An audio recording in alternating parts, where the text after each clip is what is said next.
ముఖ్యమంత్రి కావాలని తెక్కలేదు. నీ అభిమానులకు ఒకటే తెక్క, నువ్వు ముఖ్యమంత్రి కావాలని తెక్క. ఆ తెక్క దించేవారసేపు ఇక అనుమానం లేకుండా ఆ తెక్క మొత్తం దిగింది.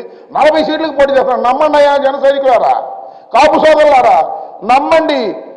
పవన్ కళ్యాణ్ గారికి చంద్రబాబు నాయుడు గారు 40 సీట్లు ఇచ్చాడని మీరు నమ్మాలి. ఇది పరిస్థితి.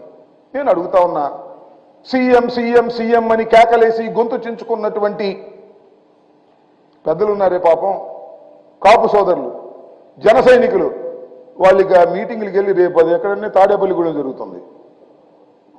ఎమ్మెల్యేని అరవండి. ఎమ్మెల్యేని అరవడానికి కూడా ఇల్లేదు రేపు, ఎందుకంటే ఎమ్మెల్యే సీటు కూడా ప్రకటించరా. నాకు తెలియక అడుగుతా, చంద్రబాబు నాయుడు గారు ఎక్కడ పోటీ చేసేది ప్రకటించాడు, వాళ్ళ అబ్బాయి ఎక్కడ పోటీ చేసేది ప్రకటించాడు, వాళ్ళ బావమరిది బాలకృష్ణ మన లోకేష్ ఎక్కడ పోటీ చేస్తాడో ప్రకటించాడు. కానీ నీకు 24 సీట్లు ఇస్తే ఎక్కడ పోటీ చేస్తావో ప్రకటించుకునే దశలో ఉన్నాయో నాకు అర్థం కాలేదు. అంటే రహస్యమా? పోటీ చేయవా? పార్లమెంట్కి ఏమైనా పోటీ చేస్తావా?